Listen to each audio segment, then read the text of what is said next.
les gars, voilà, vous reculez un peu. Fais vite, pardon.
Porté sur les fonds baptismaux le 15 mai 2015 par la signature de sa charte. À vous, dirigeants et peuple de la CNC, merci également d'avoir répondu massivement à notre appel. Nous voici à la place mythique Figayo de Yopougon. Plusieurs fois demandé, maintes fois refusé. Mais par notre détermination, elle est aujourd'hui à nous.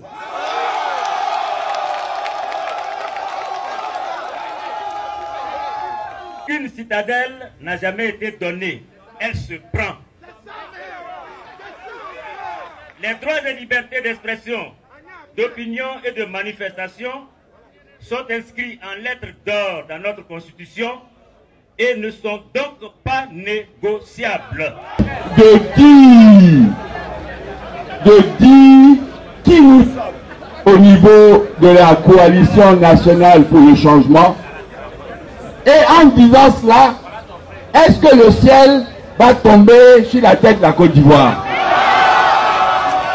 Alors pourquoi on nous empêche et on veut nous empêcher de parler?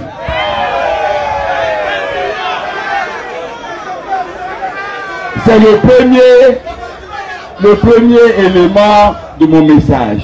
Le deuxième élément, notre pays, dans son hymne, dit que notre ambition, c'est de bâtir le pays de la vraie fraternité. Ah bon?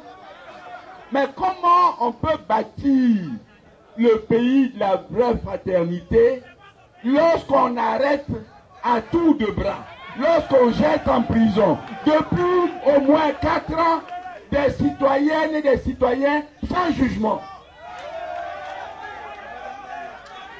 Comme dirait ma camarade, celle qui me connaît, que je connais, Simone Gbagbo, oh honte. Pour une paix durable, répétez après moi, il faut respecter la Constitution.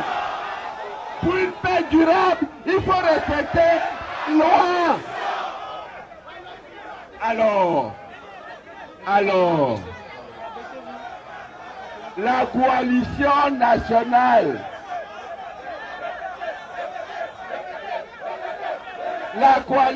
nationale, appelle ceux qui sont en face, ceux qui sont assis et qui peuvent se permettre de faire des manifestations, de nous laisser faire pour nous tranquillement, pour que nous allions à des élections apaisées. Et pour qu'il y ait élections apaisées, il faut des conditions pour un scrutin juste, équitable, qui passe par, et j'emprunte la formule à Laurent Gbagbo, pour qu'on soit dans un cadre qui peut permettre de discuter tranquillement. Il faut s'asseoir et discuter. Asseyons-nous et il est encore temps. Je vous remercie. À tous ceux qui ont fait le déplacement ce matin,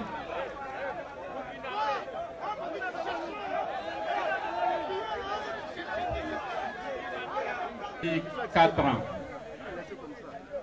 que Ouattara est au pouvoir, est-ce qu'il n'est plus tard que ce soit seulement maintenant que nous commencions les grands rassemblements pour, dit-on, l'obliger à discuter démocratie? Mais là, nous étions 2000 peut-être, 3000 ici à discuter avec nous. Nous n'avons pas les moyens d'acheter des armes pour faire la guerre et l'obliger à discuter avec nous. Notre seul moyen, et là il faut que vous le compreniez sincèrement, notre seul moyen, c'est la loi, c'est le droit. Notre seul moyen, c'est la loi et c'est le droit. Fusil, est-ce que ça c'est possible? Je serai un peu long. Le rassemblement qui est ici, n'est pas encore suffisant pour faire peur à Ouattara. Il y a bien sûr Aboudraman Sangaré et le FPI. Il y a bien sûr Charles Konabani, Kablambrou, KKB pour du PDCI, mais prendre une partie du PDCI, une partie du FPI, plus les partis politiques qui sont passés ici, ne suffit pas encore pour faire peur à Ouattara. Pas encore. Il nous faut encore beaucoup d'Ivoiriens. Tous ceux qui sont indécis, tous ceux qui sont même militants pro-Ouattara, déçus depuis de longs mois, vous ne le savez peut-être pas, mais au moment où à Abidjan, personne n'osait porter les t-shirts de Gbagbo ici, il y a des femmes qui à Djamé ont trouvé ces t-shirts, les ont portés. Elles criaient Gbagbo Kapissa. Koné Zakaria les a frappés. Ces femmes-là, elles ne sont pas FPI, elles ne sont pas leaders, elles ne sont pas PDCI, elles sont RDR. Si la CNC veut devenir encore plus forte, il faut que nous adaptions un discours pour séduire et les indécis de Côte d'Ivoire et ceux qui ont supporté Ouattara jusqu'à aujourd'hui et qui se trouvent dans les zones du nord, de l'ouest et de l'est de Côte d'Ivoire. Est-ce que vous pouvez faire ça? 4. Il faut qu'ils discutent avec nous pour que la confection de la liste électorale se fasse dans les meilleures conditions et non pas dans celles que nous connaissons actuellement. Il a fallu attendre la fin de son mandat pour que nous puissions tenir un meeting de l'opposition en Côte d'Ivoire. Je voudrais tout de même féliciter l'ancien directeur général adjoint du FMI qui a quitté la Côte d'Ivoire à l'âge de 15 ans pour se frotter aux grandes civilisations démocratiques à l'épreuve de la démocratie dans le pays qu'il prétend aimer. Je le félicite enfin qu'il a compris que la démocratie, c'est comme ça qu'elle s'exerce. Le droit de la différence doit être respecté. voyez qu'enfin, nous tenons un meeting des Ivoiriens sans que personne ne trouve une seule blessure. C'est ça qui est ivoirien. C'est ça qui est ivoirien. Alors, mesdames et messieurs, je suis venu vous dire, je suis moi, et vous le savez, militant du PDCI RDA. Bédié n'y peut rien. C'est écrit sur mon front, militant du PDCI RDA. Et oui, je suis irréductible. C'est parce que je suis irréductible qu'il est rentré d'exil dans ce pays. Je suis encore irréductible pour dire le PDCI RDA, ce n'est pas le parti de la vengeance. Le PDCI RDA ne peut pas cautionner la vengeance. Depuis que Ouattara est au pouvoir, à quoi assiste-t-on? On nous demande de faire rentrer ceux qui sont en exil. Chaque fois qu'ils rentrent d'exil, ils doivent fermer leur bouche, sinon ils vont à la Maca. Aujourd'hui, allez-y visiter toutes les prisons de Côte d'Ivoire. On ne se rend pas compte. Toute une région entière de la Côte d'Ivoire est bâillonnée. Tous les cadres de vie sont bâillonnés en prison sans raison valable. Ça ne peut pas continuer comme si il faut que ça prenne.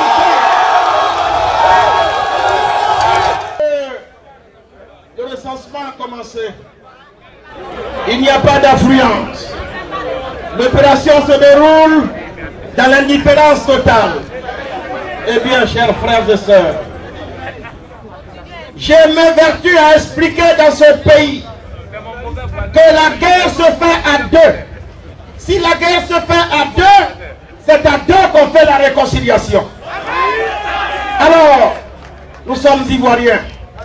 Dans nos villages, quand deux personnes se battent, qu'on veut faire la paix, on les invite sous la vapala.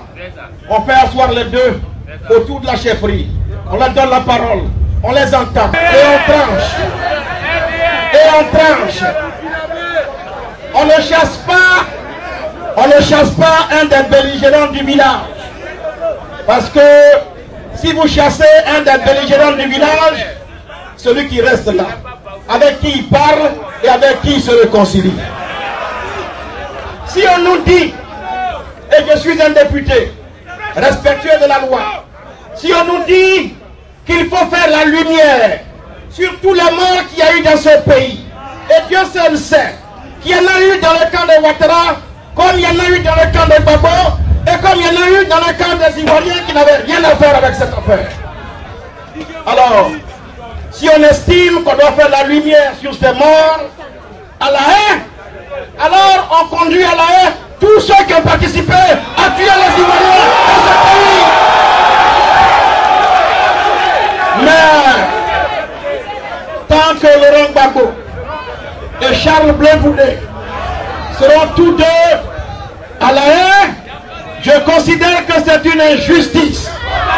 Je considère que c'est la justice des vainqueurs. Et dans ces conditions-là, il sera difficile d'aller à la réconciliation et à la vraie réconciliation. C'est pourquoi je me suis rendu à la haie. J'y ai été 4 fois et je l'assume. Et je l'assume. Maintenant nous sommes là. On dit qu'Alassane Dramane Ouattara a un bilan. Et il a un bilan dont il est fier. Mais je ne comprends pas. Quel est ce président sortant qui a un bilan dont il est si fier et qui ne veut pas avoir d'adversaire en face de lui et qui veut le candidat unique? Mais où est bilan là? Où est bilan là? Le pont Henri Konan Bédié. Ce pont là, écoutez-moi bien. Ce pont là, c'est pas par hasard qu'il porte le nom d'Henri Konan Bédié. Parce que ce pont, il a été conçu par le PDCI et Bédié lui-même. On avait même dédommagé tous les riverains. À l'époque, il y avait une grande maquille qu'on appelle Bâche Bleue, qui était à côté, qui est menée vers l'aéroport. Mais il se trouve que, au moment où Bédié voulait construire ce pont, il s'est trouvé quelqu'un pour dire: je frapperai ce pouvoir moribond et il tombera comme un fruit pourri. J'ai décrété la chienlit je rendrai la Côte d'Ivoire ingouvernable. Eh bien, chers amis, n'eût été la chienlit, n'eût été ce coup d'état militaire, qualifié à l'époque de révolution désolée, eh bien ce pont-là, depuis 2001, les Ivoiriens l'auraient emprunté. Si aujourd'hui, on va l'inaugurer en 2011, ça veut dire que ceux qui ont frappé le pouvoir, ceux qui ont rendu la Côte d'Ivoire ingouvernable, nous ont fait accuser un retard d'au moins 15 ans sur la vie de notre pays. C'est de ça qu'il s'agit. Mais la leçon qu'il faut tirer, c'est que quand dans un pays, vous n'avez pas des opposants qui frappent le régime, qui décrètent la chienlit et qui a la paix, on peut construire. Ce pont-là n'est pas le pont d'Alassane Dramane Ouattara. Deuxièmement, on me dit qu'il a construit l'autoroute entre nous. L'autoroute du Nord a été construite par Félix Houphouët-Boigny jusqu'à Saint-Grobo. Il était gratuit et tout le monde l'empruntait. Donnons à César ce qui est à César. De Saint-Grobo à Yamoussoukro, c'est Laurent Gbagbo qui l'a bâti.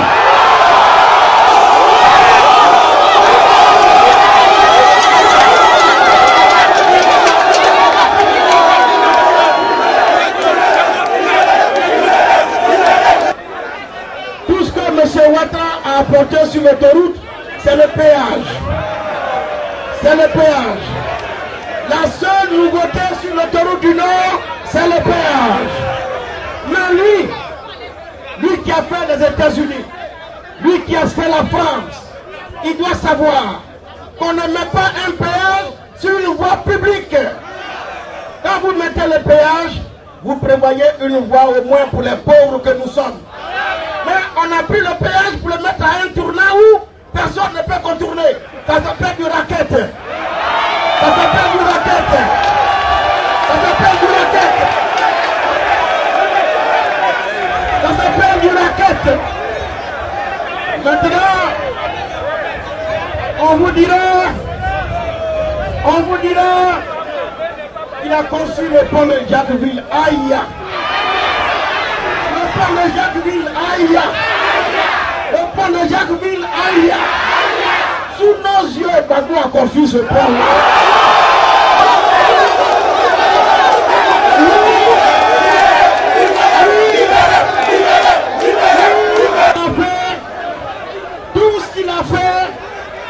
Tout ce qu'il a fait, c'est d'inaugurer le pont de Jacquesville. Après ce que je viens de vous dire là, Ouattara a fait quoi dans ce pays? Ouattara a fait quoi dans ce pays? Allez-y à l'université. Allez-y à l'université. Même toilette pour faire pipi, il n'y en a pas. On a mis le vernis de peinture sur les murs et on bavarde. Et on bavarde. Et on bavarde. Et on bavarde. Et on bavarde. Ouattara n'a rien apporté à ce pays en 5 ans. C'est pourquoi, mes chers parents, vous savez, un pays uni, rien ne peut le résister. Ce que les Ivoiriens recherchent en priorité, c'est qu'ils apprennent à vivre comme par le passé ensemble. Oui, professeur Mamadou Koulibaly, je n'ai jamais vu une structure naissante en Côte d'Ivoire qui rassemble au premier meeting autant de monde. Nous sommes nombreux, nous sommes une force, nous sommes capables.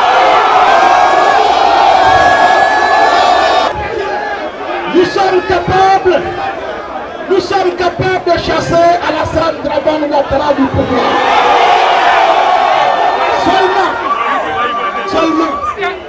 Seulement, à la différence de M.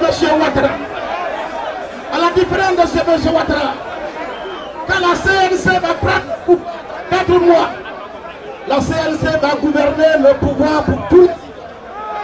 pour tous les Ivoiriens. Désormais, un Ivoirien n'a pas appelé Koulibaly pour être à un concours. Désormais, quand nous prendrons le pouvoir, Boadio, Koudou, Koulibaly, Cissé, Mamadou, tout le monde va compétir et celui celui qui mérite, il va être déclaré admis. C'est ça la Côte d'Ivoire. Désormais, vous n'allez plus payer un concours pour entrer à la gendarmerie ou à la police. Au nom de quoi? Les jeunes Ivoiriens diplômés ont fini des grandes études à l'université. Ils ont vécu, ils ont tous pratiquement l'âge de 35 ans, de 40 ans, ils n'ont jamais travaillé dans ce pays. Au moment où ils attendent qu'on leur prête des concours, eh bien la priorité est accordée à ceux qui ont pris des armes pour endayer la Côte d'Ivoire. Pour travailler dans un pays comme la Côte d'Ivoire, il faut avoir pris les armes. Ça, il faut dire non, ça ne peut pas continuer comme ça. C'est pourquoi, mes chers amis, je vous demande de vous lever comme vous l'êtes ce matin. Nous sommes un peuple debout. Nous avons notre destin entre nos mains.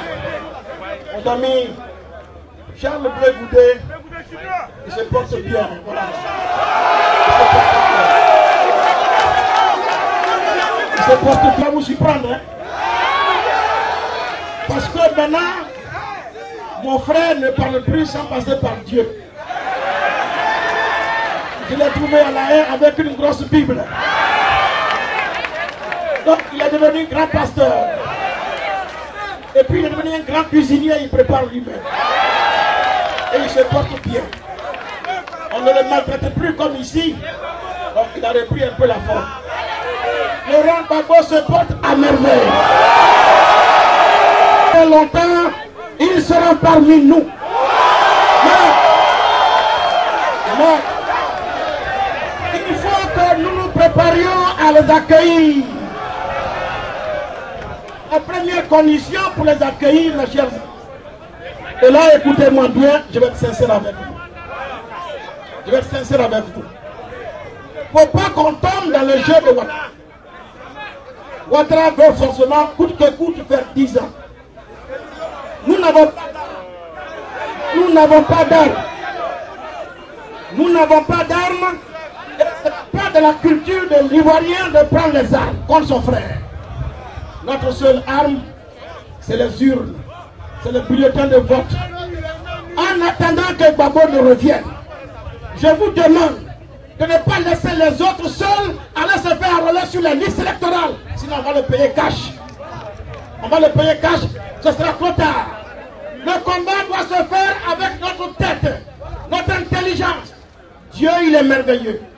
Il a pris soin, en créant l'être humain, de le doter d'une intelligence qui s'en serve. Ce combat-là, on va le gagner, j'en suis convaincu. On le gagnera en utilisant notre intelligence. On le gagnera en utilisant notre force et notre unité, notre cohésion. Je me vais vous le demander. Ça, c'est le premier round. Youssouf Bakayoko ne parlait pas de lui. C'est ça aussi, les calamités en Afrique. Notard. Ce n'est pas seulement Youssouf Bakayoko. En Afrique, on n'a pas la culture de démission. Ivoire, tu as présidé une CEI qui a donné un résultat, qui a débouché sur 3000 morts. Tu peux dire toi-même aïe. Cette fois-ci, je le mets de côté. Mais non, il faut qu'il s'asseye, il s'en fout. Comme si après lui, si demain il n'est plus avec nous, il n'y a plus un Ivoirien capable d'envoyer les Ivoiriens aux élections. La CEI telle qu'elle est là. Si Ouattara ne change pas ça, comme les mêmes causes produisent les mêmes effets, nous risquons de reproduire dans l'histoire de 2010. C'est pourquoi je lui demande de tenir compte du message qu'on lui apporte dans la paix. Lui qui se dit enfant d'Oufoué. Oufoué, c'est la paix. Oufoué, c'est la tolérance. Oufoué, c'est le dialogue. Oufoué, c'est pas la force. Parce que personne à lui tout seul ne peut prétendre être aussi fort éternellement pour être toujours le plus fort. Tout ce qui commence à une fin, il faut qu'on le sache. Tout ce qui commence à une fin, et Ouattara ne sera pas éternel. La Côte d'Ivoire sera éternelle. C'est pourquoi, chers amis, je vous félicite pour ce rassemblement, cette mobilisation. Allez-y partout. Passez le message à vos frères, à vos parents. Vous avez vaincu la peur ce matin. Et il faut vous féliciter entre vous. Aucun qui a peur. Ce meeting-là, pour qu'il ait lieu, je vais vous dire une chose. J'ai quitté le ministère à 1h du matin. Hein, les gens sont armés, les gens sont mobilisés. Les anciens de Gbagbo Djanam sont rentrés. Ils vont profiter pour attaquer le pays. La France va tomber. Ce meeting-là, j'ai dit, allons-y, vous allez voir. Vous avez peur, pourquoi? Pourquoi ils sont fébriles? Un bon Ivoirien, c'est pas les problèmes de fusil, les problèmes d'agression. Oh, nous sommes ici entre nous. Que vive la Côte d'Ivoire! Que vive la Côte d'Ivoire! Que vive la CNC! Restons mobilisés, restons debout. La victoire n'est pas loin. Je vous remercie.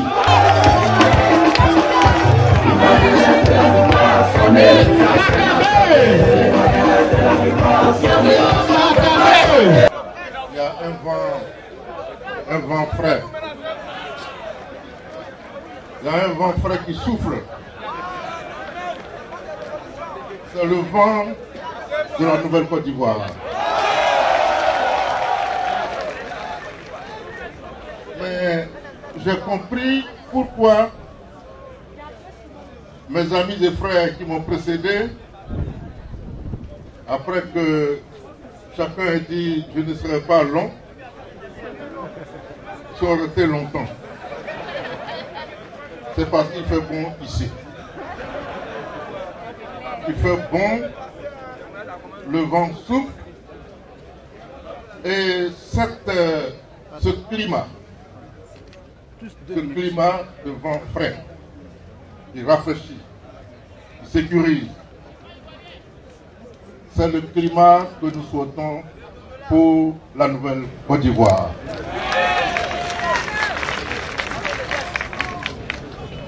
Mes premiers mots vont vers vous. Vous ici rassemblés. Mais vous qui êtes dans vos villes et villages, vous qui êtes dans vos maisons,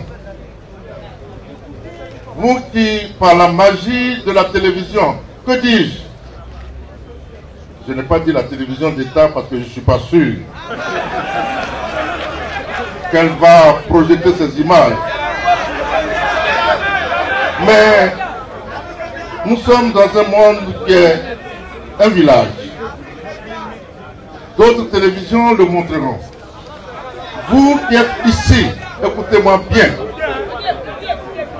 et qui allez être montrés dans le monde entier. Le monde entier vous regarde. Aujourd'hui, Yopougon, la place Fikayo, est devenue une place mondiale. Tout le monde a les yeux fixés sur vous. Mais, au fond, qui représentez-vous? Qui êtes-vous? Vous êtes ici. Nous sommes ici. Nous sommes ici rassemblés comme la Côte d'Ivoire. Nous sommes une nation unie et forte. C'est la première leçon que nous devons tirer de ce meeting. Nous sommes rassemblés. Nous sommes bien. Ah, qu'il est bien et qu'il est bon d'être ensemble. Faisons le serment que nous ne laisserons plus qui que ce soit nous diviser. Faisons le serment à nous-mêmes et à la Côte d'Ivoire que nous ne serons plus jamais divisés par qui que ce soit. Merci à vous d'être venus si nombreux. D'autres l'ont dit, vous avez vaincu la peur. La peur n'est pas bonne conseillère. La peur ne peut amener un homme là-dessus. J'ai posé des actes. Et c'est à cause de ces actes et mon attachement à la liberté que je suis ici devant vous. Je suis un militant du PDCI-RDA. Le PDCI-RDA est le parti qui s'est le premier rébellé pour que les Africains soient libres, eh bien, je porte encore cette flamme.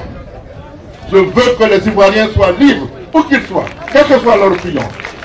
Dis, votre ferveur, vous qui êtes les enfants et les petits-enfants de Laurent Gbagbo, sera nécessaire. Mais dans la foule, c'est une question de culture. Je parie qu'il y a énormément d'Ivoiriens et d'Ivoiriennes qui sont militants du PDCI et qui soutiennent Charles Konabani et qui sont ici. Il y en a qui sont venus, il n'y a pas que les habitants de Yopougon. Il y en a qui sont venus de Bouaké. Est-ce que les gens de Bouaké sont là?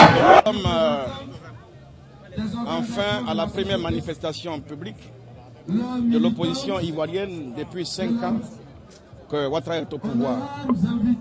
C'est comme ça que doit se dérouler la démocratie, dans le respect des droits des uns et des autres, dans le respect de nos différences. La Côte d'Ivoire a fait le choix de revenir au multipartisme de la démocratie. Nous devons l'assumer jusqu'au bout. Je me réjouis qu'enfin la CNC soit en mesure de tenir un meeting public encadré par les forces de l'ordre, justement pour que vive la démocratie.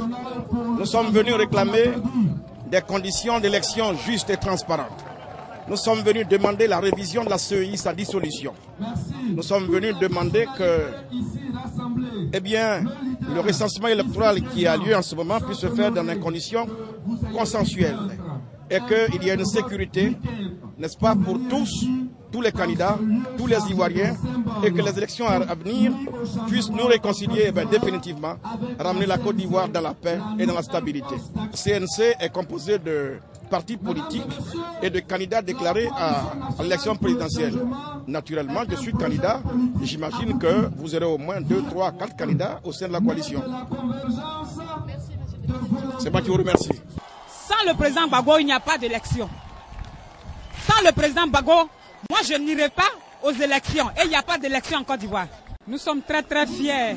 Nous sommes fiers de ce meeting parce qu'en Côte d'Ivoire, nous avons trop de problèmes. Aujourd'hui, nous estimons la présence du président Laurent Gbagbo. Voilà, nous sommes fatigués de la dictature. Nous voulons la paix en Côte d'Ivoire. Nous sommes fatigués. Aujourd'hui, moi j'ai mes 70 ans, 6 mois. Et je suis tellement content pour ce meeting. J'ai vécu, mais pas plus que les autres. Mais c'est que j'ai vécu. Et moi, je préfère la libération de Côte d'Ivoire. Et surtout la libération de Laurent Gbagbo. Ce meeting, vraiment, ça me va tellement droit au cœur. Il y a des mots même qui me manquent. Si j'étais encore jeune, peut-être les gens allaient me voir de la manière que j'allais m'aspecter. Mais comme je suis vieux, je ne peux pas faire autant que les enfants. C'est pour cela que je suis assis. Et surtout, je suis le chef coutumier, Bakwe Krumène, du quartier, comment on appelle, Koweït. Je suis Rose Koné, la présidente du Rassemblement des Verts Ivoiriens, entre parenthèses, ravie. Donc, je suis vraiment ému pour ce grand rassemblement ce jour. Dire que c'est aujourd'hui que nous apercevons en grand public, parce que nous venons de ratifier la charte. Et donc, aujourd'hui, nous sommes venus au meeting, participer au meeting, comme tout le monde d'ailleurs, comme tous les candidats aussi, et dire non à tout ce qui se passe en Côte d'Ivoire. Bon, nous avons remarqué, constaté certaines choses, certains faits, sur notre environnement qui nous déplaisent. Oui, nous avons utilisé à 60 à 4, près de 80% de notre forêt, de l'exploitation de notre forêt. Aujourd'hui, chose bizarre, ce n'est plus la forêt, c'est la lagune. Chose bizarre, ce n'est plus la forêt, c'est la lagune. Vraiment, qui est en train de partir. Les gens se disent qu'ils sont en train de construire des logements sociaux sur la lagune. Il faut voir pour croire. Donc, à ce rythme-là, vraiment, nous disons qu'il faut mettre fin à ça. Il faut suspendre tout ça, tous ces travaux. Écoutez, je vous remercie. Actuellement, ici, c'est la joie. Le peuple est sorti, le peuple danse. C'est ce qu'on demande. On demande la liberté d'expression, la liberté d'opinion, la liberté de réunion. Et on espère que ça va continuer comme ça. C'est ce qu'il faut pour la Côte d'Ivoire. Il faut préparer l'alternance dans la démocratie et dans un climat apaisé. Je vous remercie.